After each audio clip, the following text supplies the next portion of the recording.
Good evening everybody. CrPC की इस class में आप सभी का स्वागत है।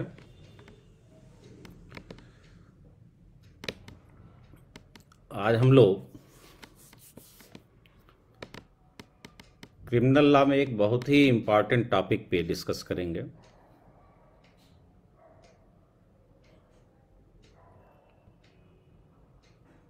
जो क्रिमिनल एडमिनिस्ट्रेशन ऑफ जस्टिस है।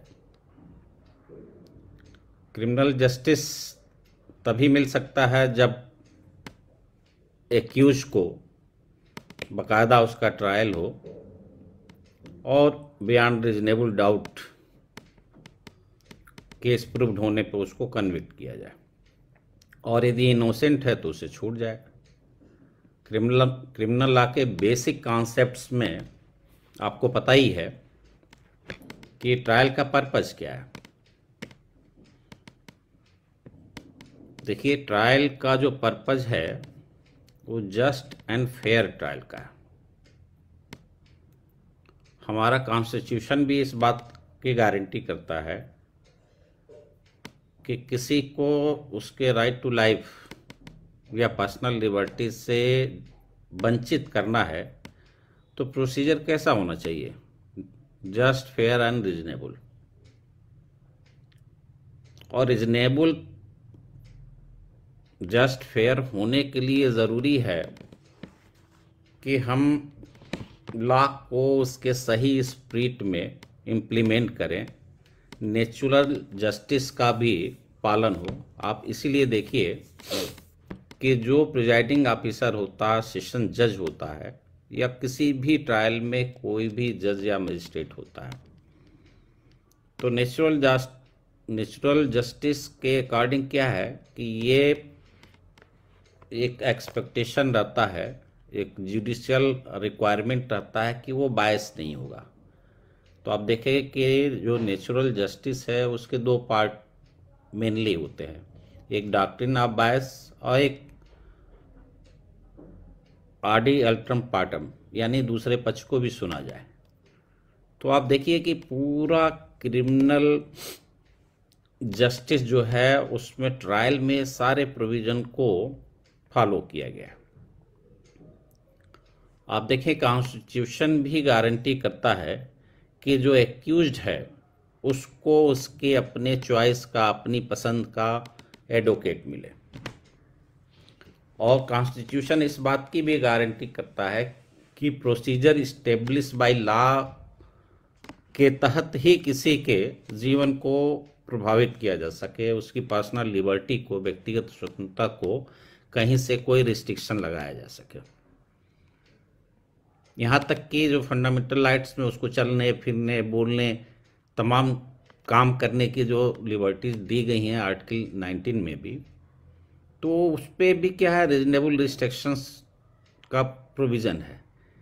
इसलिए जो लॉ है, थ्रू लेजिस्लेशन, और उस लॉ और उस लेजिस्लेशन को आप जो ट्रायल करें उसमें जो प्रोसीजर अडॉप्ट करें वो ज़रूर फेयर होना चाहिए। फेयर तभी होगा जब उसको हियरिंग अपॉर्चुनिटी दी जाएगी। फेयर तभी होगा जब उसको अपने केस को पुटअप करने के लिए अपॉर्चुनिटी दी जाएगी। फेयर तभी होगा जब प्रिजाइडिंग ऑफिसर बायस ना हो। ऐसा ना हो कि वो सैलरी स्टेट से पाता है तो उसका एक नेचुरल इंक्लिनेशन, स्वाभाविक झुकाव ये हो जाए कि स्टेट के फेवर में फैसला देना है। इसीलिए ये माना जाता है कि वो बायस नहीं होगा, निष्पक्ष होगा। इवन प्रोसिक्यूशन के लिए भी ऑनरेबल सुप्रीम कोर्ट ये व्यवस्था बनाती है कि उसका काम केवल सजा कराना नहीं है, उसका काम ये है कि जो जस्टिस है उसको अचीव करने में, उसमें असिस्ट कर सके वो।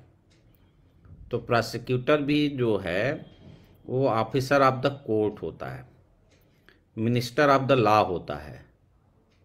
तो न केवल डिफेंस को ये अपॉर्चुनिटी है कि वो अपने इनोसेंसी को प्रूव कर सके, बल्कि प्रोसिक्यूशन पे भी ये लायबिलिटी है कि वो अपने केस को बियॉन्ड रीजनेबल डाउट केस को प्रूव करे। और उस केस को बियॉन्ड रीजनेबल डाउट प्रूव करने के लिए वो किसी तरह से प्रिजुडिस न हो, पूर्वाग्रह से प्रेषित न हो, ये कमिटेड न हो कि हमको हर हालत में किसी भी तरह से चाहे एविडेंस को मैनेज करके केस में कन्विक्शन को ऑब्टेन करना है। तो ये सारी प्रक्रिया, ये सारा जुडिशियल इंटरप्रिटेशन, ये जो सारे सेफ गार्ड्स है कॉन्स्टिट्यूशन से, सीआरपीसी से, एविडेंस से, ये सब इसीलिए है कि एक तरफ, दो तरफ, इसमें आप देखिए कि क्रिमिनल ट्रायल में दो तरह के पब्लिक जस्टिस है, पब्लिक इंटरेस्ट है। एक तरफ कि जो विक्टिम है उसको जस्टिस मिले, यानी कि जो एक्चुअल में ऑफेंडर है, एक्यूज्ड है, उसको कन्विक्शन दिलाया जा सके। दूसरी तरफ ये है कि एक इनोसेंट पर्सन है, कहीं ऐसा न हो कि उसको गलत सजा हो जाए। इसीलिए पहले कभी कहा जाता था कि जो है चाहे 100 अपराधी छूट जाए लेकिन एक निर्दोष को सजा नहीं होनी चाहिए। लेकिन अब लॉ में जो डेवलपमेंट है, जो जुडिशियल इंटरप्रिटेशन है, उनका केवल यही नहीं है कि वो केस को डिसाइड कर दें और छोड़ दें। उनका ये है कि जो इनोसेंट है उसे तो छूटना चाहिए, लेकिन जो एक्चुअल में जिसने ऑफेंस को कमिट किया है, जिसने अपराध किया है, उसको सजा मिलनी चाहिए। तो हम देखते हैं जो आपराधिक न्याय प्रशासन है, जो एडमिनिस्ट्रेशन ऑफ क्रिमिनल जस्टिस है, जिसकी शुरुआत विक्टिम से होती है और विक्टिम से वो चलते चलते जेल तक जाती है। और अब एक और डेवलपमेंट है जेल के आगे है, उसका रेस्टोरेशन, पुनर्वास। यानी कि विक्टिम है, उसके साथ कोई ऑफेंस कमिट हुआ है, तो नंबर 2 पे आ गई पुलिस, जो केस को रजिस्टर करेगी, इन्वेस्टिगेट करेगी। जब वो केस को पाती है कि उनके एविडेंस के अकॉर्डिंग वो प्रूव्ड है, तो वो कोर्ट में चार्जशीट फाइल करती है। चार्जशीट फाइल होने के बाद कोर्ट का काम शुरू होता है, फिर वो कॉग्निजेंस लेती है। ये ट्रायल में 4 तरह के ट्रायल हैं। यदि वो सेशन ट्रायल नहीं है तो फिर वो मजिस्ट्रेट के लेवल पे उसका ट्रायल होता है, और यदि सेशन ट्रायल है तो केस कमिट होता है। कमिट होके आता है तो कॉग्निजेंस के बाद पोजीशन आती है चार्ज फ्रेम होने की, और चार्ज फ्रेम होने और कॉग्निजेंस के बीच में एक डिस्चार्ज आता है। तो कहने का मतलब कि फिर ये जज चौथे नंबर पे आई जुडिशरी, जज, कोर्ट। अब ये जब केस को यदि कन्विक्शन होल्ड करती है तो फिर वो जेल भेजा जाता है। तो आपका ये 5वें नंबर पे जेल आ गया। जेल में भी अब आज जो मॉडर्न एटीट्यूड है कि एक तरफ ये है कि सोसाइटी को अपराधी से बचाना है, दूसरे अपराधी को भी अपने से बचाना है कि वो फिर अपराध न करे। तीसरी चीज, अपराधी को उसके में सुधार की गुंजाइश हो तो उसका पुनर्वास किया जा सके, रिहैबिलिटेशन किया जा सके, रेस्टोरेशन उसका हो सके। मॉडल जेल का कॉन्सेप्ट आ रहा है।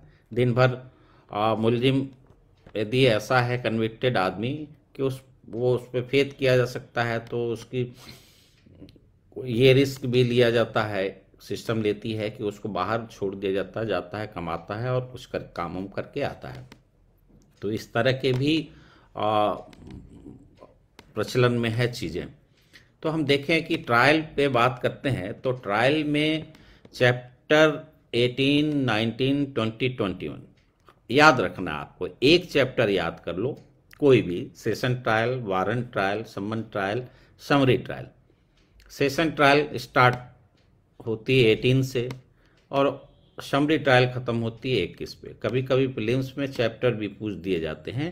तो आपको क्रोनोलॉजी पता है कि session trial, then warrant trial, then summons trial और देन समरी ट्रायल। तो 18, 19, 20, 21 इस तरह से करके आप सॉर्ट आउट कर सकते हैं, एक भी याद हुआ रहा आपको तो। अब वो गीता के 18 पार्ट से भी अपने दिमाग में बिठा सकते हैं। तो ये ट्रायल है। तो ट्रायल में क्या है कि ट्रायल का बहुत, आप समझ लीजिए कि ढेर सारे डायमेंशन है। अब हम सेशन ट्रायल पे बात करेंगे तो एक बात तो इस डिस्कशन में क्लियर है कि ट्रायल 4 तरीके के सीआरपीसी में दिए गए हैं। तो 4 ये सेशन ट्रायल, वारंट ट्रायल, सम्मन ट्रायल और समरी ट्रायल। इन 4 ट्रायल के प्रोसीजर भी डिफरेंट है। और ये कैसे डिसाइड होता है कि कौन सा ट्रायल सेशन से है, कौन वारंट ट्रायल है, कौन सम्मन ट्रायल है, कौन समरी ट्रायल है। तो आप शेड्यूल में जाएंगे, शेड्यूल में आप जाएंगे तो आप फर्स्ट शेड्यूल में देखेंगे कि चार्ट बना हुआ, उस चार्ट में ये भी दिया हुआ है कि कौन ऑफेंस है, किस सेक्शन में है, उसका कितना क्वांटम ऑफ पनिशमेंट है, वो काग्निजेबल है या नॉन काग्निजेबल है, बेलेबल है या नॉन बेलेबल है, और ट्रायल किसके द्वारा होता है। तो वहीं से आपको मिलता है कि ट्राइबल बाई सेशन है या मजिस्ट्रेट है। मजिस्ट्रेट में है तो सीजीएम है, फर्स्ट क्लास मजिस्ट्रेट है, या एनी मजिस्ट्रेट है, या सेकंड क्लास मजिस्ट्रेट है। तो आपको वहाँ से पता लगता है कि ये ट्राइबल बाई मजिस्ट्रेट है या ट्राइबल बाई सेशन है। अब तो ये तो बात जो शेड्यूल फर्स्ट का जो पहला पार्ट है वो किस बात कर रहा है, ये आईपीसी की बात कर रहा है। उस चार्ट में कहीं आपको अदर देन आईपीसी का नहीं मिलेगा। तो अदर देन आईपीसी में जो स्पेशल एक्ट है उसमें कैसे डिसाइड होगा, या तो उस एक्ट में ही दिया हो कि यह ऑफेंस किसके द्वारा इसका ट्रायल किया जाएगा, और यदि वहां भी नहीं दिया गया है तो ये सीआरपीसी के शेड्यूल से गवर्न होगा और वहीं से पता लगेगा। और ये पता लगेगा कैसे कि उसका पनिशमेंट कितना है, इस पर डिपेंड करेगा। यदि 7 साल से अधिक है, 7 इयर्स और मोर है, लाइफ इम्प्रिजनमेंट है, डेथ सेंटेंस है, तो ऑटोमेटिकली वो क्या हो जाएगा, ट्राइबल बाय सेशन हो जाएगा।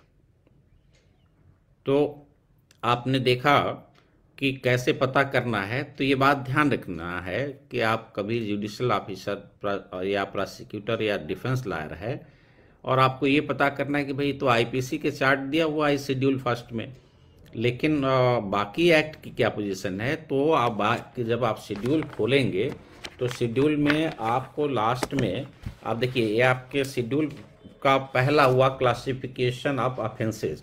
इसमें आप देखिए कि 1 2 3 4 5 6 कॉलम है, 6 प्रस्तर है, और इन 6 में ये पहला सेक्शन से स्टार्ट होता है और लास्ट में जाके होता है कि किसके द्वारा उसका ट्रायल किया जाता है।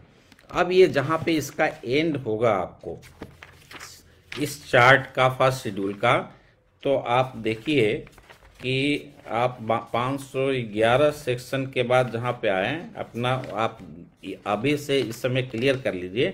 तो इस शेड्यूल फर्स्ट का सेकेंड पार्ट है जिसमें ये लिखा है classification of offences against other laws.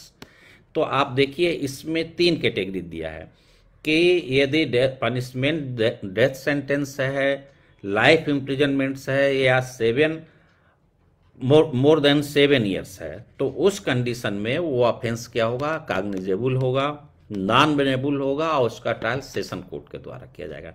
बाकी 7 साल से नीचे है तो 7 साल तक के मामले मजिस्ट्रेट के ट्रायल द्वारा होता है। उसमें भी 2 डिवीजन है कि 3 वर्ष और उससे अधिक है लेकिन 7 साल से अधिक नहीं है, नॉट मोर देन 7 इयर्स। तो उस कंडीशन में ये कॉग्निजेबल और नॉन बेलेबल तो रहता ही, लेकिन tribal by first class magistrate, प्रथम वर्ग मजिस्ट्रेट हो जाता है। और 3 वर्ष से कम है तो बेलेबल होगा, नॉन कॉग्निजेबल होगा और एनी मजिस्ट्रेट। तो आपको ये आप देखिए कि यहीं पे आपको अपने कॉन्सेप्ट को क्लियर करती है। छोटी छोटी चीज़ें हैं लेकिन जहन में रहेंगी, आपने माइंड अप्लाई किया है तो आप कभी नहीं भूलेंगे और आपके लिए बड़ी हेल्पफुल होगी। तो पहले लेवल पे आए कि ट्रायल कैसे पता लगेगा कि कौन सा ट्रायल किस कोर्ट के द्वारा होना है, सेशन से होना है या मजिस्ट्रेट से होना है, मजिस्ट्रेट में भी किस मजिस्ट्रेट से होना है। तो ये आपका इसका आंसर मिलेगा शेड्यूल 1 के पार्ट 1 और पार्ट 2 में। पार्ट 1 आईपीसी से रिलेटेड है और पार्ट 2 अदर देन आईपीसी से रिलेटेड है। तो हम देखें कि सेशन ट्रायल में यहाँ पे क्या मिला कि एक तो जो शेड्यूल फर्स्ट में जिसको ट्राइबल बाय सेशन कोर्ट बताया गया है, सेशन जज बताया गया है, वो दूसरा जो अदर एक्ट में 7 मोर देन 7 ईयर्स हैं, तो वो भी ट्राइबल बाय सेशन है। तो इस तरह से हम आते हैं कि ये अब ट्रायल पे आते हैं। ट्रायल के बारे में कुछ कॉन्सेप्ट बिल्कुल ध्यान में रखिए कि ट्रायल में, सेशन ट्रायल में आपको डेथ सेंटेंस तक की सज़ा दी जा सकती है। वो हम लोगों ने पीछे देखा कि कौन डेथ सेंटेंस अवॉइड कर सकता है। सेशन जज और एडिशनल सेशन जज को ये पावर दिया गया हुआ। हालांकि कुछ उसमें रिस्ट्रिक्शन है कि अप्रूवल, डेथ फांसी की सज़ा दी जाती है तो हाई कोर्ट से उसका अप्रूवल चाहिए। दूसरी बात यह है कि ट्रायल स्टार्ट कब से होता है, तो ये भी ध्यान रखना है कि जब फ्रेमिंग ऑफ चार्ज, जब आरोप विरचित किया जाता है, वहाँ से फॉर्मली ट्रायल स्टार्ट होता है। उसके पहले का प्रोसीजर क्या होगा? बिफोर कमेंसमेंट ऑफ ट्रायल, विचारण प्रारंभ होने से पूर्व की स्थिति, और आरोप विरचित हो गया, चार्ज फ्रेम हो गया, तो वहाँ से स्टार्टिंग ऑफ ट्रायल हो जाएगा। तो एक तो आपको ये देखना है, आपका क्लैरिटी रहनी चाहिए विजन में। अब ये आता है कि सेशन ट्रायल में सेशन कोर्ट अपने आप केस स्टार्ट नहीं करती है, उसके पास केस नहीं, इनिशियल लेवल पे नहीं आता है। तो क्या प्रोसीजर है? आपने देखा कि एक कमिटल प्रोसीडिंग होती है। कमिटल प्रोसीडिंग हमेशा मजिस्ट्रेट के यहाँ होती है, और मजिस्ट्रेट उसको जब कमिट करता है 209 में, जब उसको कमिट करता है तब वो सेशन कोर्ट में आती है और सेशन जज उसका ट्रायल करता है। तो एक ये आपका बेसिक रूल जो इसमें 209 में दिया गया है। तो क्या इसके अलावा भी कोई दूसरा रास्ता है? हाँ, इसके अलावा भी है। इसके अलावा क्या है कि कुछ स्पेशल एक्ट हैं जिसमें बता दिया जाता है कि वो कॉग्निजेंस कोर्ट भी होगी, ट्रायल कोर्ट भी होगी। जब हम कहते हैं कॉग्निजेंस कोर्ट भी होगी और ट्रायल कोर्ट भी होती है, इसका मतलब होता है जो चार्जशीट इन्वेस्टिगेशन के बाद सबमिट किया जाता है 173(2) में, वो सीधे आती है उस स्पेशल कोर्ट में। जैसे SC/ST एक्ट है और पॉक्सो एक्ट है, गैंगस्टर एक्ट है, तो वहाँ पे चार्जशीट वहाँ आएगी, पुलिस रिमांड वहाँ लेगी, 164 का सीधा एप्लीकेशन वहाँ पड़ेगा। तो ये सारी चीज़ें क्या है कि वो कॉग्निजेंस कोर्ट में ये सब होता है, मजिस्ट्रेट कॉग्निजेंस कोर्ट होता है। जो 302 ट्राइबल बाय सेशन है, सत्र विचारणी है, अब वो आता है मजिस्ट्रेट के यहाँ, तो मजिस्ट्रेट चार्जशीट को सबसे पहले, जब जुडिशरी के फील्ड में आप आए तो 173(2) से आपने रिपोर्ट दी चार्जशीट। अब जब तक चार्जशीट पे कॉग्निजेंस नहीं किया तो अभी कोर्ट इन्वॉल्व नहीं हुई, क्योंकि वहां पे कोर्ट के पास, आपने जैसा कि पीछे हुआ, कॉग्निजेंस के लेवल पे जब चीजें आती हैं तो कोर्ट के पास ऑप्शन होता है, वो कॉग्निजेंस ले सकती है, संज्ञान ले सकती है, नहीं भी ले सकती है। लेती है तो केस आगे बढ़ेगा, नहीं लेती है तो उसके पास ऑप्शन है कि वो उस पर फर्दर इन्वेस्टिगेशन का ऑर्डर कर सकती है। तो ये सारी प्रोसीजर हम लोग पीछे डिस्कस किए थे। तो अभी आपको मेमोरी रिफ्रेश करने के लिए कहा जा रहा है कि केस सेशन ट्रायल में आप शुरू से लेके अंत तक देखें तो बिफोर स्टार्टिंग ऑफ ट्रायल, यानी बिफोर फ्रेमिंग ऑफ चार्ज के पहले की स्थिति, उस चार्ज से पहले की स्थिति को भी 2 पार्ट में होता है, एक जुडिशियल साइड में, एक अदर देन जुडिशियल साइड में। तो अदर देन जुडिशियल साइड में क्या हो गया कि जब पुलिस के द्वारा इन्वेस्टिगेशन किया गया है तो उस कंडीशन में 173(2) की रिपोर्ट जब आती है तो कोर्ट, मजिस्ट्रेट उस पर कॉग्निजेंस लेता है और केस को कमिट करता है। तो कमिट करने में मैंने आप लोग से डिस्कस किया था, कमिटल कोर्ट जो होती है मजिस्ट्रेट की, वो डिस्चार्ज नहीं कर सकता और नहीं चार्ज फ्रेम कर सकता है। इवन वो जज की डिफिनेशन भी आईपीसी के तहत नहीं आता है। जब उसका इलस्ट्रेशन देखेंगे जहां पे जज डिफाइंड है 19 या 20 में है, तो आप देखिए कि इसका क्या काम होता है। इसका बेसिक काम ये होता है कि जब 173(2) की रिपोर्ट गई और उस पर उसने कॉग्निजेंस ले लिया, तो जो पेपर्स पुलिस रिपोर्ट के साथ है 173(2) के रिपोर्ट के साथ जो पेपर हैं, उनमें से वे पेपर जिन पे प्रोसिक्यूशन अपने केस को बेस करता है, उसकी कॉपी 207 में एक्यूज जितने भी होंगे उनको देना पड़ेगा, सप्लाई करना पड़ेगा। तो 207 के जो इंग्रेडिएंट हैं उसके हिसाब से जो डॉक्यूमेंट्स हैं, case diary, site plan, medical report या जो भी अनेक्स किया है जिस पे केस प्रोसिक्यूशन का रिलाई करता है, बेस करता है, तो वो सब देना। यानी कि पहले नंबर पे कोर्ट कॉग्निजेंस लेने के बाद मजिस्ट्रेट जो है 207 या 208 का कंप्लायंस करेगा। तो 207 ऑन पुलिस रिपोर्ट है, 208 अदर देन पुलिस रिपोर्ट। जैसे कंप्लेंट केसेज भी तो ट्रायल के होते हैं उस पे, तो उसमें भी सेशन ट्रायल होगा, मजिस्ट्रेट ट्रायल होगा। तो जो ट्राइबल आईपीसी या शेड्यूल 1 के सेकेंड पार्ट के थ्रू जो ट्राइबल बाय सेशन बनाए गए हैं, वो केस भी आएंगे आपको मजिस्ट्रेट के थ्रू और कमिट होके आएंगे 209 के तहत। तो जब 209 में कमिट होके आएंगे तो वहां पे उसका ट्रायल होगा, चाहे वो पुलिस केस का हो या कंप्लेंट केस का। कंप्लेंट केसेज भी जो मजिस्ट्रेट के फाइल होते हैं वो भी कमिट होके, यदि ट्राइबल बाय सेशन है तो वहां पे सेशन में आता है।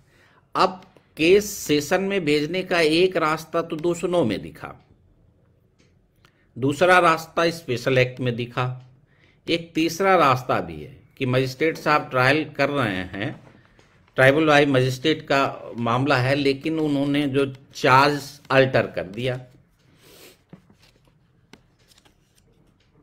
चार्ज अल्टर कर दिया। 216 सीआरपीसी में जो पावर मिला है अल्टरेशन या एडिशन का, उसमें बढ़ा दिया उन्होंने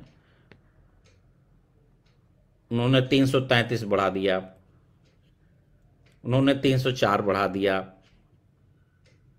304(a) का केस आया था, ट्रायल के दौरान लगा कि नहीं ये तो 304 का मामला है, ये तो शराब पी के गाड़ी चला रहा था, तो वहां 304 का मामला बन गया।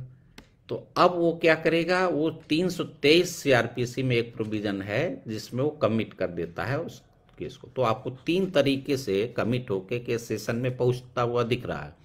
एक 209 में, एक जहां किसी एक्ट, स्पेशल एक्ट में कोई इस तरह का प्रोवाइड किया गया है, और तीसरा 323 में, 323 में। तो 3 तरह से केस आया। तो अब आ सकता है, तो पहला ही सबसे पिक्चर में क्या आया, 209 से शुरू हुई सेशन ट्रायल की कहानी, और 209 में केस उसने कमिट किया। तो अब उनको केस कमिट करना है, तो उस लेवल पे भी आपको देखना वो क्या कर सकते हैं। पहला काम 207 या 208 का कंप्लायंस करेंगे। दूसरा, पब्लिक प्रोसिक्यूटर जो होगा सेशन कोर्ट में, उसको इन्फॉर्म करेंगे, ठीक है। तीसरा, उसको रिमांड में, यदि बेल आउट नहीं है तो उसको रिमांड में भेजेंगे। और चौथा, जेल अथॉरिटीज को, या बेल आउट है तो उसको या उसके एडवोकेट को बताएंगे कि ये इस डेट पे आप सेशन कोर्ट में जाके अपीयर होंगे। बस इसके अलावा और कोई काम नहीं है। आप देखेंगे कि कोर्ट में ना जानकारी के अभाव में मजिस्ट्रेट के यहाँ केस पेंड कर रहा है, अभी केस कमिट नहीं हुआ, उसी में लोग डिस्चार्ज एप्लीकेशन डाल देते हैं और डालते हैं हेडिंग कि discharge application under section 227 CrPC. तो जो पावर मजिस्ट्रेट को है ही नहीं, वो कैसे कर सकता है। उसका पावर तो सिर्फ इतना ही है कि भाई 207 या 208 का कंप्लायंस करा दे, पब्लिक प्रोसिक्यूटर को इन्फॉर्म कर दे और रिमांड में भेज के डेट फिक्स कर दे। तो वो पावर नहीं है। तो जो पावर नहीं है वो पावर वो ग्रैब नहीं कर सकते, वो इरेगुलरिटी होगी, वो करेबल भी नहीं होगी। तो उस कंडीशन में आप देखिए कि वो डिस्चार्ज वही कोर्ट करेगी जो चार्ज फ्रेम कर सकती है। तो 209 का कंप्लायंस हो गया, सेशन के पास मामला आ गया। आपने देखा तो सेशन में आ गया। पीछे हम लोग 193 में भी देखे थे, 193 में भी आपको देखें कि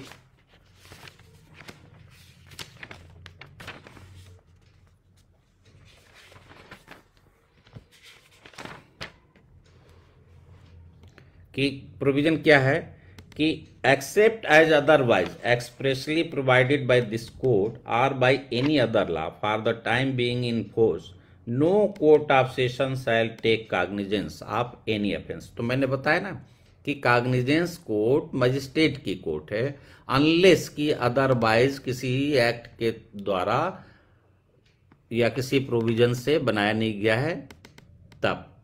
अब 193 का ये बार है कि सीधे सीधे सेशन जज साहब केस भले ही 302 का है ट्रायल नहीं स्टार्ट कर सकते।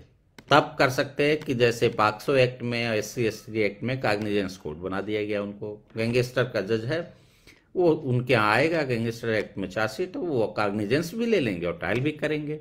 तो ये कह रहा है कि जब तक इस CRPC के थ्रू या जो भी एग्जिस्टेंस में कोई लॉ है उसके द्वारा एक्सप्रेस रूप से, इम्प्लाइड नहीं, अभिव्यक्त रूप से, व्यवस्थित ढंग से नहीं, ये प्रावधान किया गया है कि कोई सेशन कोर्ट इनिशियल प्रारंभिक स्तर के कोर्ट के रूप में केस पे अपना कॉग्निजेंस नहीं लेगी। और कॉग्निजेंस कब लेगा, इसका सेकेंड पार्ट 193 का कहता है जब तक कि unless the case has been committed to it by a magistrate under the code, यानी CRPC के भी प्रावधान के तहत जब तक केस कमिट नहीं किया जाता। और केस कहाँ कमिट किया जाएगा, 209 में या 323 में। तो दो जगह मजिस्ट्रेट साहब केस को कमिट करेंगे। स्पेशल एक्ट है तो सीधे जाएगा मामला, तो वहां कमिट की जरूरत ही नहीं है। तो कमिटल आपको मिले दो जगह, ठीक है। और सेशन ट्रायल में केस कैसे आते हैं, 209, 323 और स्पेशल एक्ट से। लेकिन कमिटल के दो रास्ते हैं, 209 और 323। तो केस कमिट होके जब इनके यहां आ जाता है तब ये सेशन ट्रायल का प्रोविजन सामने आता है। लेकिन जब भी आपका आंसर लिखना होगा वहां स्टार्टिंग यही होना चाहिए कि सेशन ट्रायल में मामला जब मजिस्ट्रेट कोर्ट से कमिट होके सत्र सुपुर्द हो जाता है, सेशन को कमिट हो जाता है, तब जो है सेशन कोर्ट उस पर अपना ट्रायल स्टार्ट करता है। या ट्रायल के प्रोसीडिंग CRPC में 225 से लेकर 237 में दी गया। तो 209 के थ्रू आपको आना है, ठीक है। क्वेश्चन बड़ा है छोटा है उसके हिसाब से आंसर दिया जाएगा, जिस तरह का क्वेश्चन हो उस तरह। तो आपके प्रीलिम्स और इंटरव्यू के पॉइंट ऑफ व्यू से भी आपको देखना है कि ये सारी चीज़ें ये है, बहुत ही इम्पॉर्टेंट है। एक एक चीज़ को ध्यान से देखिए, ज़रूरत पड़े तो दोबारा इसे देखिए और फिर अपने बुक्स से उसको क्लियर करिए। तो 193 ये प्रोविजन करता है कि कॉग्निजेंस कोर्ट मजिस्ट्रेट है, सेशन जज नहीं है। सेशन जज तब है जब अदरवाइज कुछ प्रोविजन हो, चाहे वो प्रोविजन CRPC में दिखे 323 में या वो स्पेशल एक्ट में दिखे।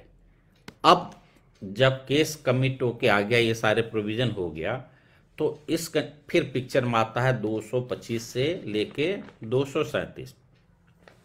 सेशन ट्रायल में आप जान लीजिए कि सेक्शंस भी आपको दिमाग में रखना है। एक तो बंच ऑफ सेक्शन हो गया चैप्टर 18 में 225 से लेके 237। फिर इसके बाद 209 हो गया, 207, 208 हो गया, यानी 207, 208, 209 हो गया। इसके अलावा आगे चलेंगे तो चैप्टर 23 के ढेर सारे प्रोविजन भी ट्रायल से रिलेटेड है, किसी भी तरह के ट्रायल हो उनमें से सेशन भी है। आप 273, 276, 281, 282 ये काफ़ी इसमें इम्पॉर्टेंट है। फिर 313 हो गया, 315 हो गया, 314 हो गया। तो ये है। फिर इसके अलावा आपको जैसे मैंने बताया कि ट्रायल का पर्पज आ गया तो 303 और 304 में जाके देखना पड़ेगा। 303 सीआरपीसी क्या कहता है कि वो आर्टिकल 22 में जो गारंटीड है कि वो अपने चॉइस के एडवोकेट से अपने केस को कंडक्ट करा सकता है, वो आपको 303 सीआरपीसी में मिल गया।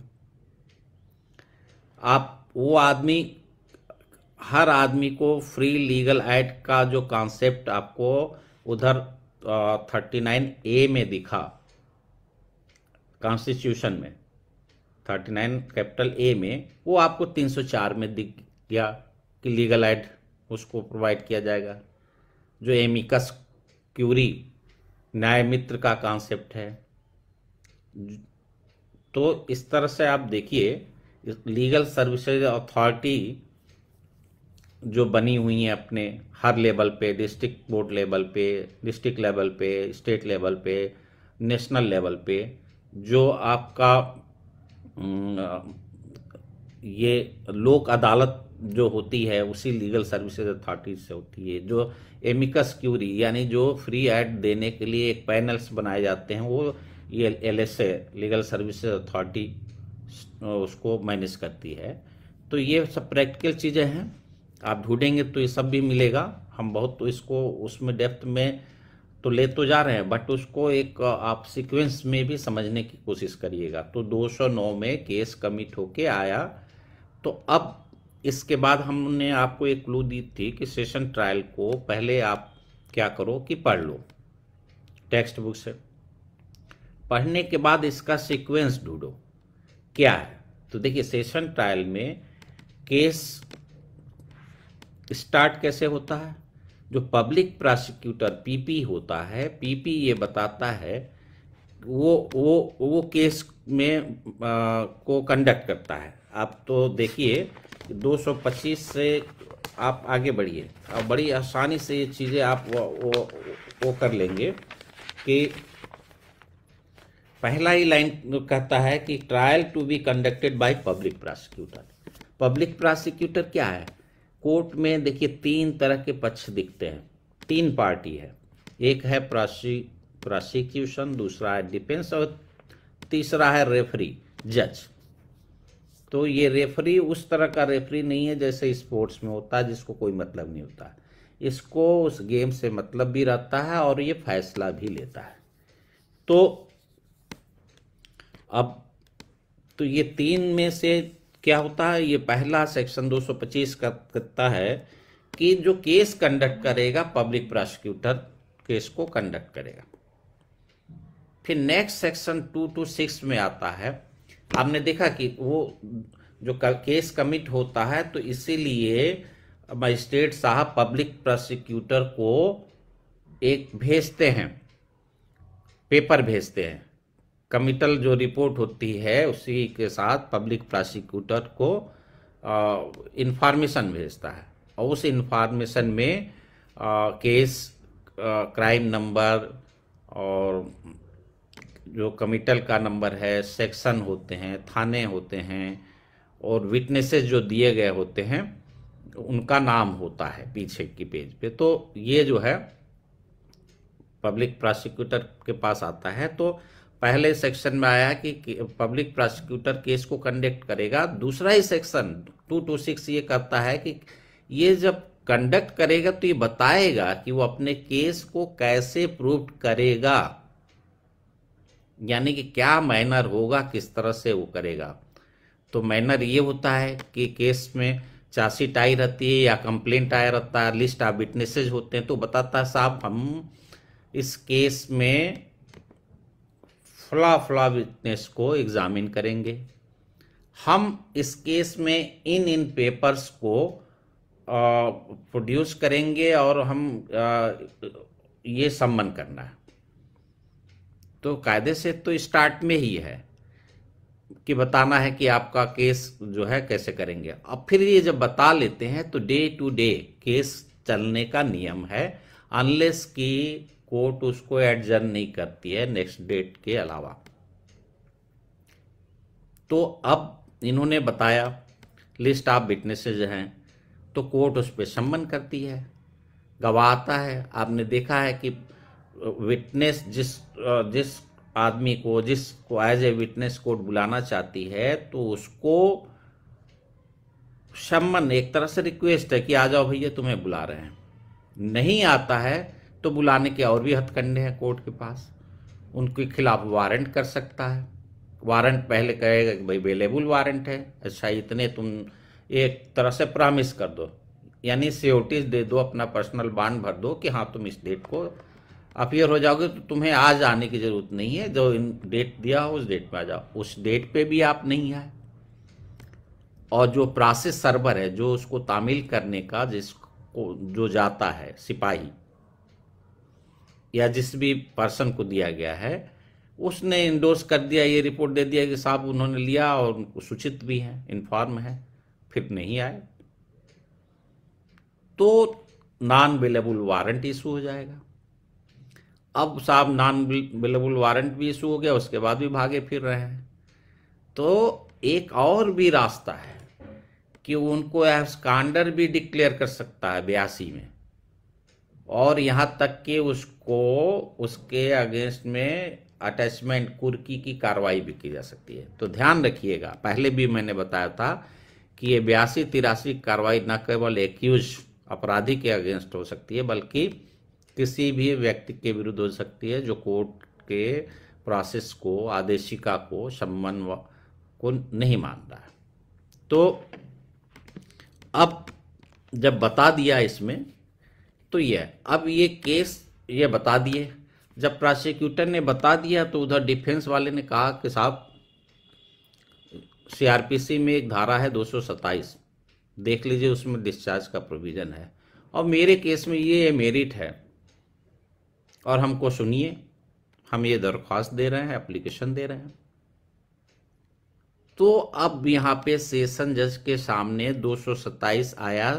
227 में उन्होंने देखा कि जो भी डॉक्यूमेंट उसके सामने है, उस समय उनके पास क्या डॉक्यूमेंट्स है, उनके पास जो प्रोसिक्यूशन पेपर है, प्रोसिक्यूशन पेपर्स मतलब जो पुलिस ने रिपोर्ट दी है और उसके साथ जो पेपर है, या जो कंप्लेंट केस है और उसमें जो जो पेपर हैं और स्टेटमेंट दिए हुए हैं, तो वो है, उसको क्या करेगा कि वो उसको डिफेंस के पेपर को यहाँ पर नहीं है, वो कोई डॉक्यूमेंट नहीं दाखिल करेंगे। डिस्चार्ज के लेवल पे जो कुछ भी है उनको बस ये देखना है कि भाई सफिशिएंट ग्राउंड है या नहीं केस को आगे चलाने के लिए, पर्याप्त आधार है या नहीं। पर्याप्त आधार नहीं होगा तो अब इसको देखने के लिए क्या होगा, वो पेपर प्रोसिक्यूशन के देखेंगे, एक्यूज को और प्रोसिक्यूटर को सुनेंगे, सुनने के बाद वो मनन करेंगे, कंसीडर करेंगे, और कंसीडर करने के बाद उनका ये ओपिनियन बनता है कि नहीं सफिशिएंट ग्राउंड नहीं है, तो 227 में पावर उनको है, ये वो डिस्चार्ज कर देंगे। जब डिस्चार्ज कर दिए तो काम खत्म, अब प्रोसिक्यूशन यहाँ पे रोल खत्म। हाँ, प्रोसिक्यूटर का एक रोल अभी भी बचा हुआ है, क्योंकि उस कोर्ट ऑर्डर को जिसके थ्रू वो डिस्चार्ज किए हैं वो उस पे देखता है, उसको रिपोर्ट देनी होती है, उसको ये डिसीजन लेना होता है कि क्या ये डिस्चार्ज ऑर्डर प्रॉपर है, प्रोसिक्यूशन में जो एविडेंस दिए गए हैं उस पर उन्होंने कहीं ऐसा तो नहीं सरसरी निगाह से, या उसमें जो सार तत्व है उसको कंसीडर नहीं किया और केवल ऊपर ऊपर आदेश कर दिया। तो उनके पास पावर है कि उस डिस्चार्ज के अगेंस्ट भी आप ऊपर की कोर्ट में यानी हाई कोर्ट जा सकते हैं, उसका रिवीजन कर सकते हैं। तो यहाँ पे डिस्चार्ज, अब डिस्चार्ज नहीं किया तो बचा क्या? डिस्चार्ज नहीं किया तो अगला ही सेक्शन आया कि फिर चार्ज बनेगा भाई। तो 228 में चार्ज बन गया। तो चार्ज आपने बनाया, चार्ज बनाने के बाद यदि देखा कि सेशन ट्रायल का केस है तब चार्ज बनाया। कहीं आपको लगा नहीं सेशन ट्रायल का केस नहीं है, तो आप क्या करेंगे? आपके पास दो रास्ते होते, या तो खुद ही चार्ज बना दो या वो सीजीएम को ट्रांसफ़र कर दो। फिर सीजीएम उसको आगे ट्रांसफ़र कर सकता है या आपने सुन सकता है। तो 228 में ये आपके प्रोविजंस होंगे। तो चार्ज फ्रेम करके क्या करते हैं, यहाँ पे कोर्ट की एक ड्यूटी दिखती है 228 में कि उसको चार्ज जो फ्रेम किया है उसको पढ़ के सुनाएगा, सुनाया नहीं समझ में आया तो समझाएगा भी, और फिर अपने भी उस पर सिग्नेचर बनाएंगे और एक्यूज एक या जितने भी हैं उनके भी साइन कराएंगे। जो साइन नहीं कर सकता है तो वो अंगूठा लगाएगा और उसका नाम उस पर लिखा जाएगा। तो ये है। तो अब ये चार्ज बना दिया इन्होंने 228 में। तो अगला ही सेक्शन ये आता है कि जब कोर्ट उसको सुना देती है, समझा देती है, तो उससे पूछती है भैया ये चार्ज है तुम्हारे अगेंस्ट में, क्या तुम मानते हो कि तुमने ये ऑफेंस किया है? अब वो प्लीड करता है कि हाँ साहब ये मैंने ही किया है, यानी कि वो एक तरह से कन्फेस कर ले रहा है। तो अब वो जो प्लीड कर रहा है, तो अब प्लीड कर लिया तो बचा कुछ नहीं, तो कोर्ट उसको कन्विक्ट कर सकती है। लेकिन यहाँ एक लॉ एक चीज बचा के रखती है 229 में, आप देखिए लैंग्वेज उसका, तो एक वर्ड आया डिस्क्रिशन। जब उसने एक्सेप्ट कर लिया कि हमने ही इस अपराध को किया है, ऑफेंस को कमिट किया है, तो फिर डिस्क्रिशन किस बात का? उसे तो सजा कर देनी चाहिए। लेकिन कानून ऐसा नहीं करता है। कानून उनको तब भी इस स्टेज पे भी ये डिस्क्रिशन अप्लाई करने का पावर देता है कि देख लो कहीं ऐसा तो नहीं है कि ये जो वो प्लीड कर रहा है कि हाँ हमसे ही, मैंने ही इस ऑफेंस को किया है, इसके पीछे और भी कोई दूसरे फैक्टर हो, दूसरे कारक हो। तो कोर्ट को ये लगता है कि नहीं, मामला ऐसा है कि इसको केवल इसके एक्सेप्ट कर लेने पे, प्लीड करने पे कि हाँ हम अपना जुर्म स्वीकार करते हैं, इसको कन्विक्ट नहीं किया जा सकता। तो यहाँ पे जो सविवेकानुसार शब्द है डिस्क्रिशन, ये कोर्ट को सविवेक डिस्क्रिशन देती है कि उसके प्लीडिंग के बाद भी, कि वो उसके कन्फेशन के बाद भी केस को आगे चला सकती है। तो देखिए, अब यदि उसने, जब आपने पूछा कि तुमने तो नहीं किया है, उसने कहा नहीं मैंने नहीं किया है, या उसने कुछ नहीं कहा, या उसने कहा कि नहीं मैंने नहीं किया, तो अब 3-4 स्थितियां है कि वो डिनाई करता है जो एलिगेशन, जो चार्ज लगाया गया है उस पर, या वैसा कोई प्लीड नहीं करता 229 की तरह कि हमने दोष, ये मेरा दोष है, मैंने किया है, या वो कहता नहीं साहब हम ट्रायल फेस करेंगे, दूध का दूध और पानी का पानी हो जाएगा, या उसने कन्फेशन कर लिया है लेकिन जज साहब को लगता है कि नहीं इसका केस केवल इसके आधार पे नहीं, इसका ट्रायल प्रॉपर ट्रायल होना चाहिए, तो वहाँ पे उस कन्फेशन के बावजूद भी उसका ट्रायल प्रोसीड करने के लिए स्टार्ट कर सकते हैं। और तब वो क्या करेंगे, पहला काम यह है कि कैसे प्रूव्ड होगा, तो प्रोसिक्यूशन जिन पेपर्स पे, जिन एविडेंस पे डिपेंड करता है, तो कहेगा भाई चलो अब एविडेंस का स्टेज है, अब अपने विटनेसेस पेश करिए। अब एविडेंस वर्ड क्या है, एविडेंस का मतलब क्या है, तो एविडेंस जो है आपके सेक्शन 3 एविडेंस एक्ट में डिफाइन है, और आपने वहाँ देखा है कि एविडेंस में न केवल ओरल एविडेंस आता है बल्कि डॉक्यूमेंट्री आता है, और डॉक्यूमेंट्री का विस्तार आप देखिए इलेक्ट्रॉनिक एविडेंस तक चला गया है। ठीक है, एक तीसरे तरीके का एविडेंस, साइबर का जमाना है तो वो भी आ गया है। तो अब आप देखिए कि ये एविडेंस का क्या करेगा, 229 में जैसे ही ये नहीं किया तो 230 पिक्चर में आएगा। तो 230 सिर्फ ये कहता है कि प्रोसिक्यूशन को अपना केस पुटअप करने के लिए डेट फिक्स करेगा। अब जो डेट फिक्स करेगा तो अब उस डेट पे प्रोसिक्यूशन का एविडेंस स्टार्ट हो जाएगा और डे टू डे चलेगा, अनलेस कि उसको कोई आगे एडजर्न नहीं कर दिया जाता। तो कोर्ट में इतना ज़्यादा पेंडेंसी है कि डे टू डे नहीं चल पाता है, बहुत रेयर केसेज में चलता है। जैसे पाक्सो में है, वो भी सेशन कोर्ट है। तो अब वहाँ पे क्या है कि ऑफेंस की ग्रेविटी बहुत ज़्यादा है। माइनर चाइल्ड के साथ जो है उनका एक्सप्लॉयटेशन है, तो कहीं कहीं पे ऐसा हो रहा है कि बहुत स्पीडी डिस्पोजल हो जा रहा है, 7 डेज में, 10 डेज में, 20 डेज में। और आज तो आप देखें कि एक दिन में एक जज साहब ने पूरा एविडेंस रिकॉर्ड कर लिया, आर्गुमेंट सुन लिया और कन्विक्शन भी होल्ड कर दिया। तो किया इन्होंने, लेकिन अब यहाँ देखिए इतनी ज़्यादा तेजी दिखाना भी ठीक नहीं है। ठीक है, आप प्रॉपर ढंग से चलिए, क्योंकि एक पोजीशन ये भी है कि पता नहीं उन्होंने उसको, एक नियम है कि आप जिसको कन्विक्शन होल्ड करेंगे तो कन्विक्शन के बाद, दोष सिद्ध करने के बाद उसको सुनेंगे, सजा के प्रश्न पे, क्वांटम ऑफ पनिशमेंट पे, सेंटेंस पे आप सुनेंगे, तो उसके लिए टाइम देना पड़ता है। तो जनरली दूसरे दिन का टाइम दिया जाता है, या 2 दिन 4 दिन का भी टाइम दिया जा सकता है। लेकिन जनरली लोग, अब ये हुआ कि आप 10 मिनट के बाद हम सुनेंगे, आधे घंटे के बाद सुनेंगे, इस तरह से भी कर लिया जाता है। चल भी सकता है, नहीं भी चल सकता है। तो लेकिन प्रॉपर यही है कि टाइम देना चाहिए, जो लॉ है वो ये कहता है। तो अब आप देखिए कि 230 में डेट फिक्स हुआ प्रोसिक्यूशन के लिए, और 231 में प्रोसिक्यूशन का एविडेंस स्टार्ट हुआ।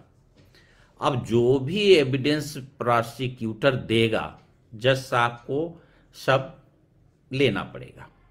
जो भी डॉक्यूमेंट्स पेश करेगा वो पेश होगा और ड्यूली प्रूव्ड होगा, और वही जो ओरल एविडेंस देने वाले हैं उनसे वो प्रूव्ड कराए जाते हैं डॉक्यूमेंट्री। अब जो प्रोसिक्यूशन का पेपर होता है उसको का 1, का 2, का 3 करके किया जाता है, और जो डॉक्यूमेंट होते हैं 1, 2, 3 जो है, एग्जिबिट 1, 2, 3, 4, और जो ओरल एविडेंस होते हैं, वो स्टेटमेंट जो होते हैं, वो उसमें जो पेपर साबित किए जाते हैं, का 1, का 2, का 3, तो जो वस्तु के रूप में चीज़ें होती हैं वो नंबर पढ़ते हैं, और जो उसमें रहते हैं, जो डॉक्यूमेंट के फॉर्म में होते हैं, उस पे का पढ़ता, के, का हिंदी में का 1, का 2, का 3, इस तरह से करके। तो अब यहाँ पे विटनेस जो वर्ड आया, तो आप देखेंगे ट्रायल में 3 तरह के विटनेसेज होते हैं, प्रोसिक्यूशन विटनेस, डिफेंस विटनेस, और एक तीसरा भी कैटेगरी है कोर्ट विटनेस।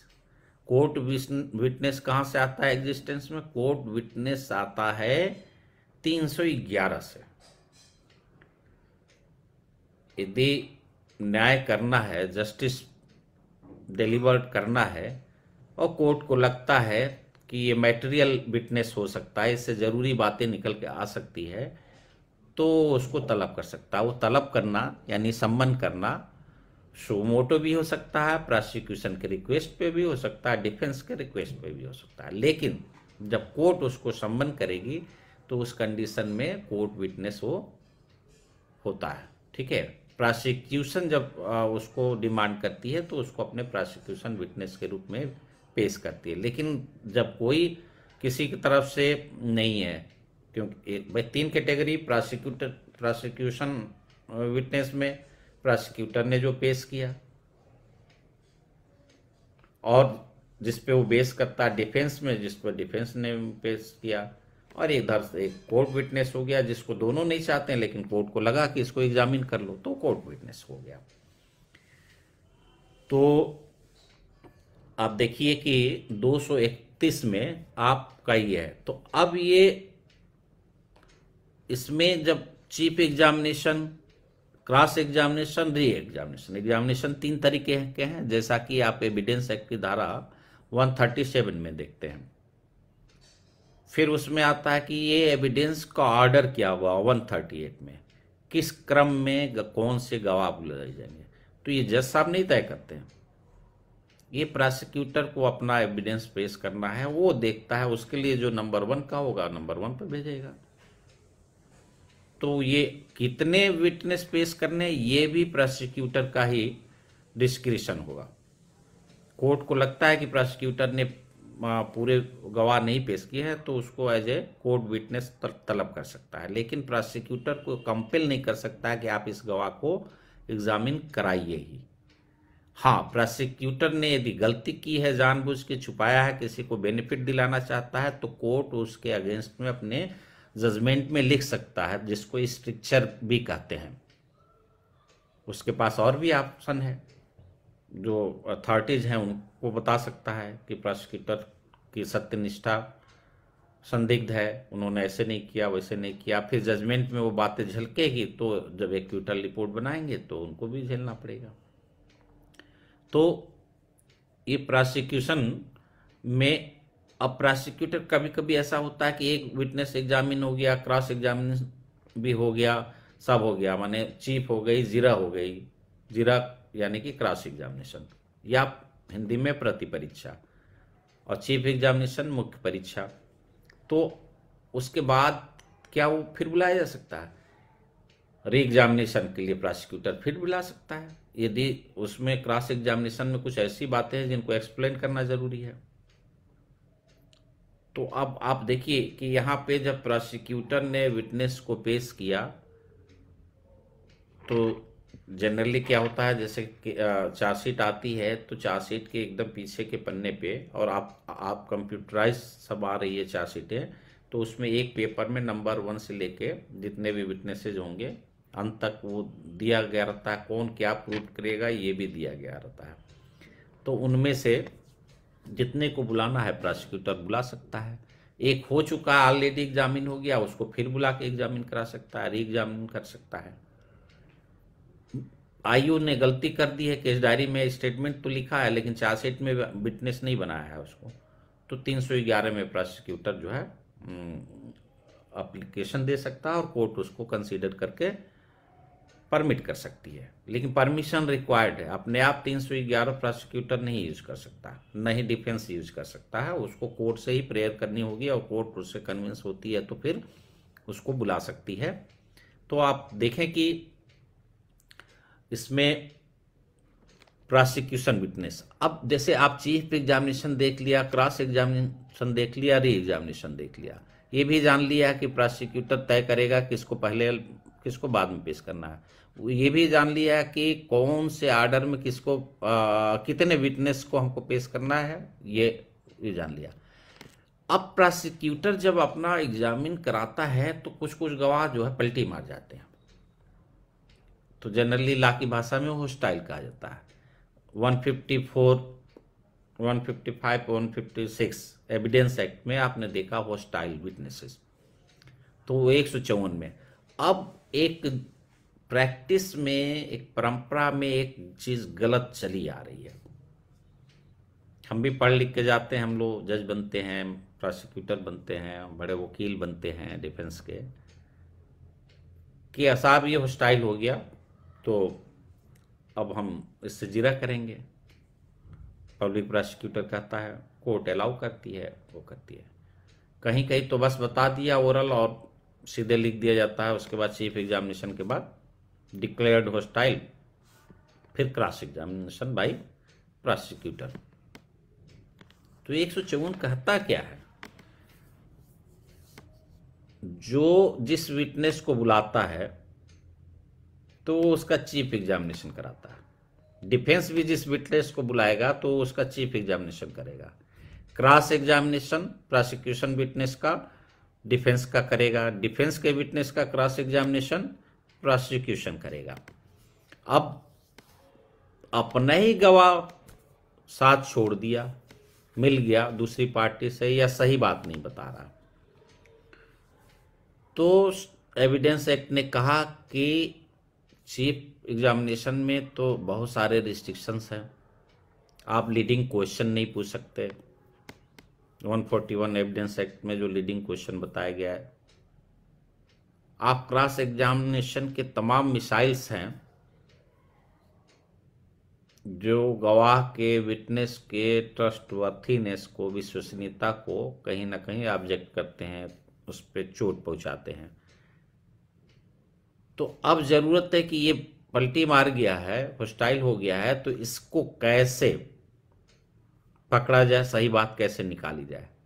तो भाई हाथ मजबूत करने पड़ेंगे। तो 154 कहता है कि कोर्ट उसको परमिट कर सकती है, पब्लिक प्रोसिक्यूटर को, या जो अपने विटनेस को बुलाता है, डिफेंस को भी, तो जो अपने गवाह को बुलाता है और वो उसका समर्थन नहीं कर रहा है, तो उससे वो क्वेश्चन पूछ सके जो क्रॉस एग्जामिनेशन में पूछ सकता है।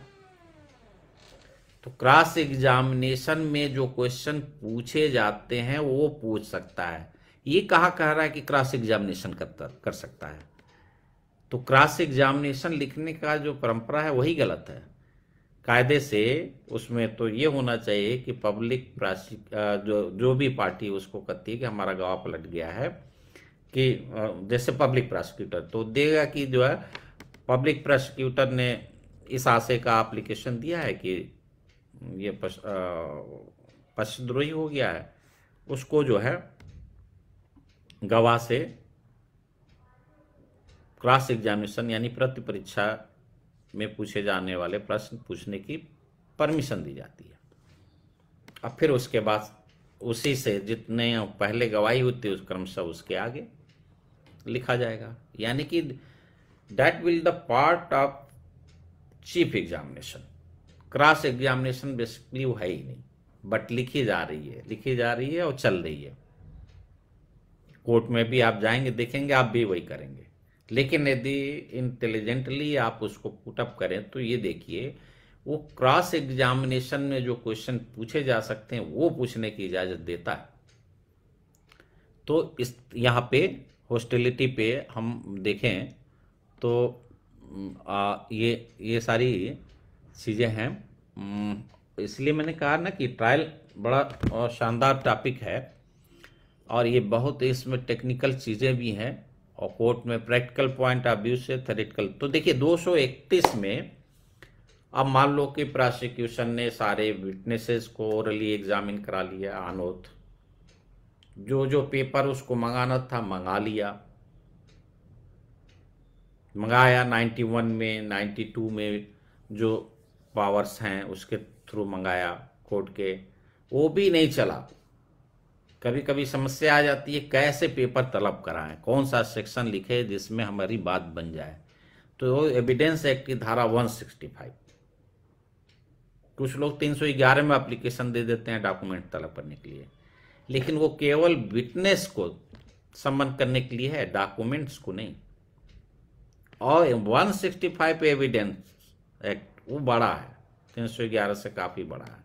वहां तो for the purpose of end of justice, न्याय प्राप्त करने के लिए क्या होगा, वहां पे किसी को बुला सकते हैं, कोई भी पेपर बुला सकते हैं। वही कुछ एक्सेप्शन है कि प्रिविलेज को नहीं बुला सकते हैं, स्कैंडलस चीजें नहीं, जो चीजें आम आदमी नहीं पूछ सकता है वो जज साहब को भी पूछने की इजाजत नहीं दी जाएगी, लेकिन बाकी सब काम कर सकते हैं। तो 165 में बहुत बड़ा पावर है, ब्रह्मास्त्र है वो। तो 165 का दे सकते हैं, 91 में दे सकते हैं। इवन प्रोसिक्यूटर को एप्लीकेशन देना चाहिए 231 में भी, क्योंकि ये कहता है कि on the date so fixed the जज shall proceed to take all such evidence as may be produced in support of the prosecution. सब कुछ पेश कर सकता है। तो पेश कर सकता है, उसके हाथ में है ही नहीं है, उसके लिए तो आपको मंगाना पड़ेगा, हमारे पास नहीं है तो मंगाइए। तो 231(1) में भी दे सकता है। अब वो जो हॉस्टाइल वाला था, वहां पे प्रोसिक्यूशन का विटनेस हॉस्टाइल हो गया था, तो अब एक और भी रास्ता है 154 के अलावा 162 सीआरपीसी भी है, जो ये कहता है कि जो स्टेटमेंट आपने पहले दे रखे हैं उससे आपका कॉन्ट्राडिक्शन किया जा सकता है। तो 162 में भी दे सकते हैं अलॉन्ग विथ 154 कि साहब 161 के बयान से इसको कॉन्ट्राडिक्ट करना है। ये पावर हमको देता है, स्टेट्यूट देता है, सीआरपीसी देती है। तो बस ये है ना कि इस लॉ को सीआरपीसी क्या है, बहुत बड़ा हथियार है, प्रोसीजर सही ढंग से इस्तेमाल किया जाए तो जस्टिस भी पा सकते हैं और डिफेंस में आपको लाभ भी मिल सकता है। प्रोसिक्यूटर अपने केस को हर तरह से मजबूत भी कर सकता है, जज साहब सही फैसले तक पहुंच सकते हैं। तो ये तो अब देखिए अभी 231 में, अब 231 के बाद अगला सेक्शन कहता है एक्यूटल। और मजे की बात यह है कि सेशन ट्रायल में एक्यूटल करने का मौका 2 बार मिला, 232 में भी और 235 में भी, और किसी ट्रायल में नहीं मिला। वारंट ट्रायल में भी नहीं मिलेगा, संबंध में तो मिलेगा ही नहीं, समरी तो ऐसे ही समरी होता है। तो अब क्यों हुआ? क्योंकि प्रोसिक्यूशन ने सारा अपनी ताकत लगा दिया, सारा एविडेंस, ओरल, डॉक्यूमेंट्री, इलेक्ट्रॉनिक सब दे दिया। और सब लेने के बाद जज साहब ने क्या हुआ, जब प्रोसिक्यूशन का एविडेंस कंप्लीट हो जाता है तो एक सेक्शन आता है 313 सीआरपीसी। और ये 313 पिक्चर में तब आता है जब प्रोसिक्यूशन का एविडेंस खत्म हो जाता है, एंड हो जाता है, अब उनको कुछ और नहीं पेश करना होता है। तब 313 में ये जो प्रोसिक्यूशन ने एविडेंस लीड किया है उसको एक्सप्लेन करने के, क्लेरिफाई करने के लिए उस एक्यूज से क्वेश्चन आंसर के फॉर्म में पूछा जाता है 313 में कि भाई देख तेरे खिलाफ एफआईआर हुआ है, उसमें ये बातें लिखी है, तेरे को क्या कहना है? तो वो कहता है कि साहब ये गलत है। PW1 दूसरा क्वेश्चन, PW1 ने अपने स्टेट में ये बातें कही है, आपको क्या कहना है? कहता है कि नहीं वो साहब रंजिशन ने इस तरह से लिखाया है।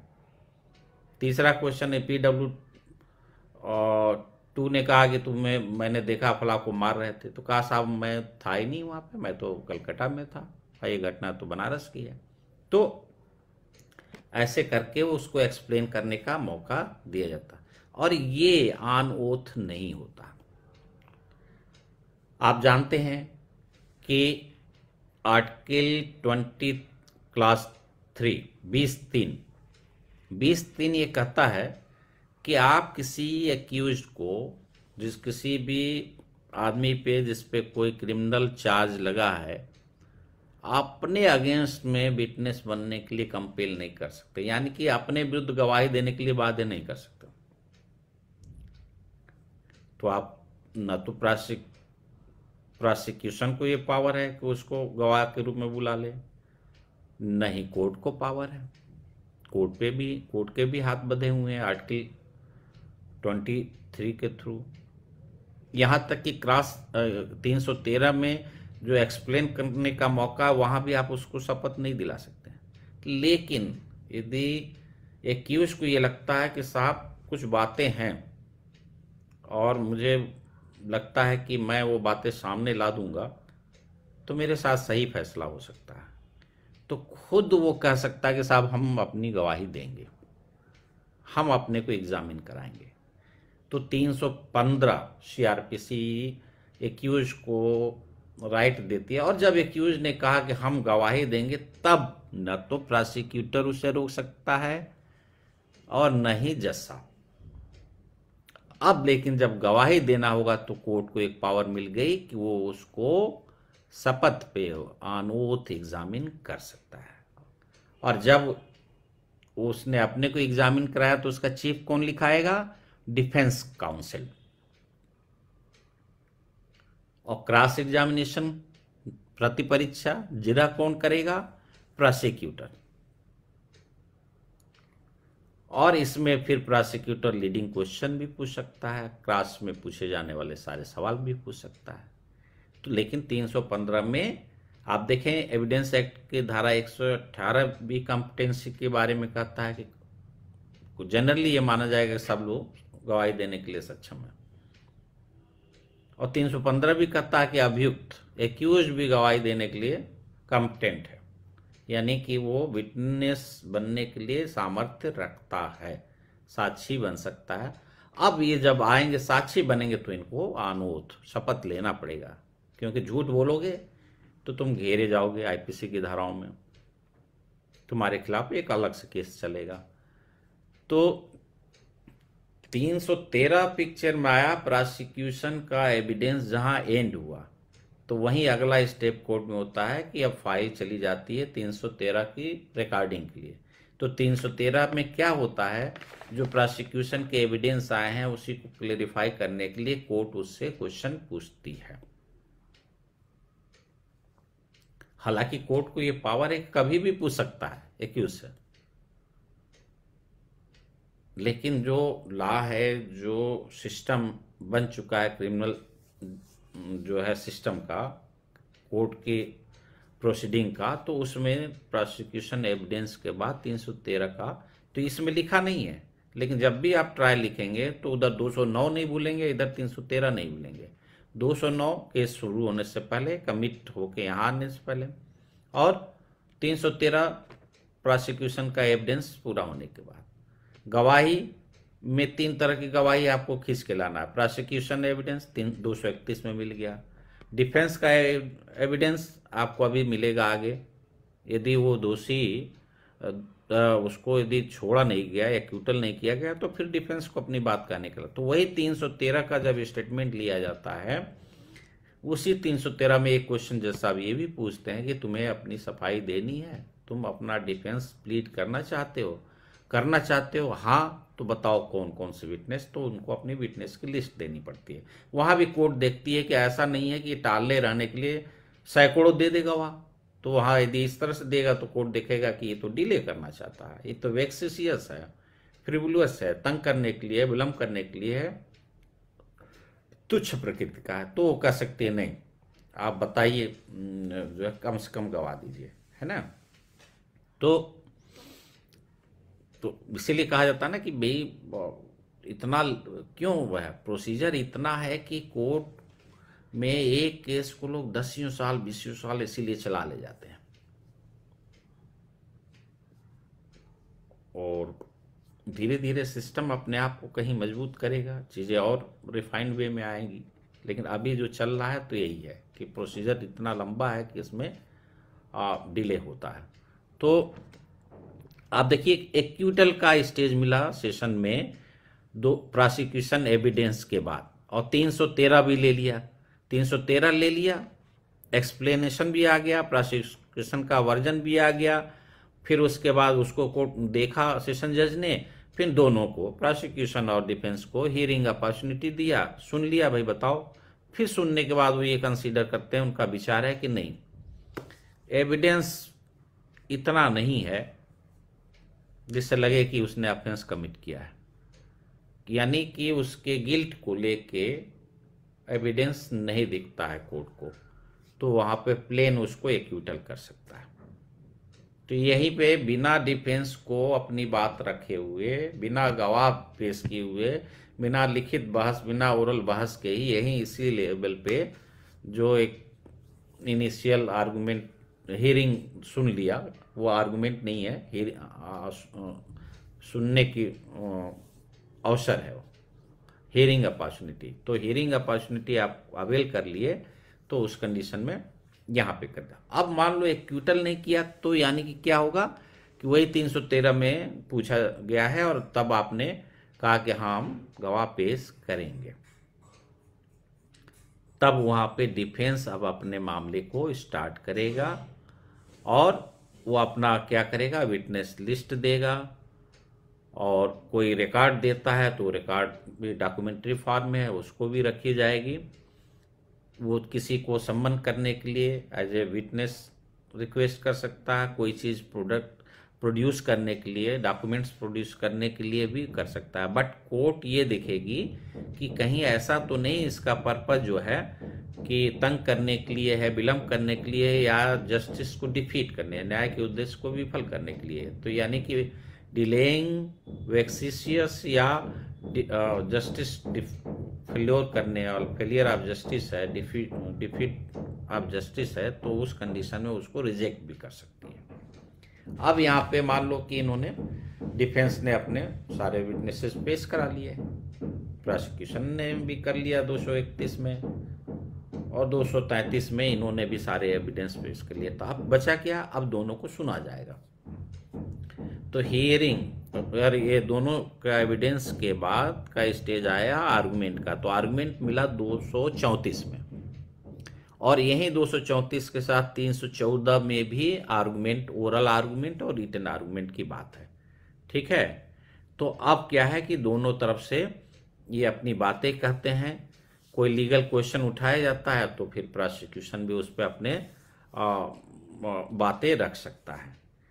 तो जो आर्गुमेंट होता है उसमें क्या होता है कि प्रोसिक्यूशन ने अपना वर्जन रखा, फिर डिफेंस ने रखा, डिफेंस ने कुछ ऐसी बातें की है कि एक्सप्लेन करना है, तो प्रोसिक्यूशन फिर अपनी बात करता है, और कोर्ट बहुत ज़रूरी होने पर फिर डिफेंस को भी सुनता है।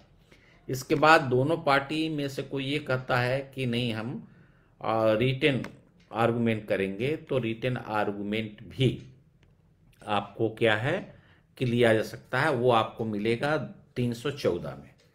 तो इसमें आप 314 और 234 में दोनों में बहस की बात है, दोनों में आर्गुमेंट की बात है, लेकिन दोनों में यदि कहीं कोई कंट्राडिक्शन पैदा हुआ तो 234 प्रिवेल करेगी, क्योंकि स्पेशल प्रोविजन है, स्पेशल प्रोविजन सेशन ट्रायल के लिए है, और वो एक जनरल प्रोविजन है। तो जानते ही हैं कि स्पेशल में और जनरल में भारी तो स्पेशल ही पड़ता है। ऑर्डिनरी आदमी को वीआईपी के लिए रास्ता छोड़ना पड़ता है, तो वही पोजीशन सीआरपीसी ऑर्डिनरी है, स्पेशल प्रोविजन जहाँ पे भी है वो स्पेशल है। तो अब ये बहस जब हो जाता है तो इसके बाद क्या होता है, जज साहब जजमेंट करते हैं। तो जजमेंट में क्या बनता है, एक्विटल होता है या कन्विक्शन होता है। तो 235 में आपको ये है, और आपने देखा कि मैंने आपसे कहा था कि जब भी कन्विक्शन करेंगे तो एक्यूज को एक ये स्टेट्यूरी सांविधिक अधिकार है कि उसको दंड के प्रश्न पे, क्वांटम ऑफ पनिशमेंट पे सुना जाएगा, और फिर उसके बाद उस पर सेंटेंस अवार्ड किया जाएगा। तो कन्विक्शन या दोष सिद्धि एक बात है, और सेंटेंस अवार्ड करना, दंडादेश अवार्ड करना वो है। जो आती कितनी सजा दी गई वो सेंटेंस का पार्ट है। कन्विक्शन ये है कि तुम अपराधी हो या नहीं, यानी अपराधी हो तो कन्विक्टेड हो, तो दोष सिद्धि ये है। तो 235 तक ये है आपका ट्रायल, और इसी में 236 और 237 एक स्पेशल प्रोविजन की बात करता है। तो अभी क्या है कि सेशन ट्रायल में हम चाहें तो 236 और 37 भी फिनिश कर सकते हैं, बट मैं चाहता हूं कि ये काफ़ी ही इम्पॉर्टेंट प्रोविज़न है, इसको एक बार आप पढ़िए सीक्वेंस में। सीक्वेंस का तरीका क्या है कि जो पढ़ने के बाद इंडेक्स को देखो जो पढ़े वो कैसे अप्लाई करोगे। बहुत सीधा सा सिंपल सा है कि 225 पब्लिक प्रोसिक्यूटर केस कंडक्ट करेगा। अगला सेक्शन 226 उसी से रिलेटेड है, जो ये कहता है कि वो बताएगा कि कैसे केस को स्टार्ट करेगा। फिर ये सब 226 के बाद 227 में डिस्चार्ज है, यानी कि प्रोसिक्यूशन, डिफेंस और जितने पेपर हैं प्रोसिक्यूशन को सबको देखने के बाद, सुनने के बाद और कंसीडर करने के बाद वो ये पाता कि नहीं सफिशिएंट ग्राउंड नहीं है, डिस्चार्ज कर देगा। डिस्चार्ज नहीं करेगा तो नेचुरली चार्ज फ्रेम करेगा, यानी 228 में चार्ज फ्रेम करेगा। जब चार्ज फ्रेम करेगा तो 229 में उससे पूछेगा कि क्या तुम आप प्लीड करते हो कि तुमने ये अपराध किया है। यदि वो प्लीड करता है तो उसमें उसको कन्विक्शन देगा। कन्विक्शन यदि नहीं करता है तो प्रोसिक्यूशन के लिए एक डेट फिक्स करेगा 230 में। डेट फिक्स करने के बाद अगला ही सेक्शन प्रोसिक्यूशन का एविडेंस लेगा। अब प्रोसिक्यूशन के एविडेंस के बाद भी सेशन में एक्यूटल के 2 स्टेजेस हैं। तो एक प्रोसिक्यूशन ने एविडेंस फिनिश होने के बाद 313 का स्टेटमेंट लिया, फिर एक्विटल कर दिया यदि पाता है कि ऑफेंस में डाउट नहीं हो रहा। फिर यदि उसने एक्विटल नहीं किया तो अगला ही सेक्शन डिफेंस से रिलेटेड होगा, तो डिफेंस का एविडेंस है 233 में। फिर डिफेंस का भी जब एविडेंस हो गया तो अब दोनों की बहस होगी, दोनों गुत्थम गुत्थम करेंगे कि मैंने ये किया, मैंने वो किया। तो ये हमारा ये केस है 234 में बहस कर लिया, बहस खत्म हो गई तो जजमेंट हो गया 235 में। अब 236 प्रीवियस कन्विक्शन यदि कोई रहा है तो इनहेंस और सजा बढ़ के मिलेगी, इससे संबंधित है। 237 199(2) की जो कॉन्स्टिट्यूशनल पोस्ट होल्डर हैं उनके कंटेम्प्ट से रिलेटेड है, जो सेशन को ये पावर दिया गया है, सेशन कोर्ट को, ठीक है। और उसमें कंप्लेनेंट पब्लिक प्रोसिक्यूटर हो जाता, तो वो अलग से उस पर चर्चा करेंगे। और पीछे अभी इसी में हम चाहेंगे कि आप लोग इसको कायदे से स्टडी कर ले, तो एक बार पुनः इस पे हम लोग डिस्कस कर लेंगे। कैसा लगा आप लोग को, समझ में आया? किसी का कोई any question regarding session trial? मुझे सुन पा रहे हैं आप लोग? Any question? मुझे लगता है सब लोग कोई क्वेश्चन नहीं है, यानी ये मान लें हम कि सब लोग समझ गए हैं। बताओ भाई, अतुल शुक्ला जी, राजन गुप्ता जी, परवीन, ये क्या हुआ, समझ में आया आप लोगों को? चलो ऐसे नो क्वेश्चन, ओके, बढ़िया है, ठीक है, ठीक है, बहुत अच्छा।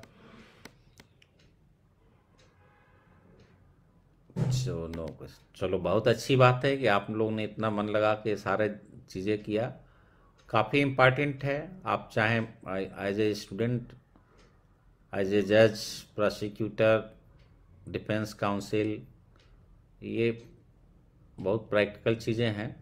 मैंने कोशिश की है कि कोर्ट की प्रोसीडिंग और लॉ दोनों को आप ढंग से वो ले सकें। ठीक है, थैंक यू एवरीबॉडी। और कल क्लास जो है, कल आई थिंक क्लास हम 4 बजे रखेंगे। शाम को एक शादी में जानी है, तो 4 बजे मैं डाल दूंगा फिर। Okay, thank you.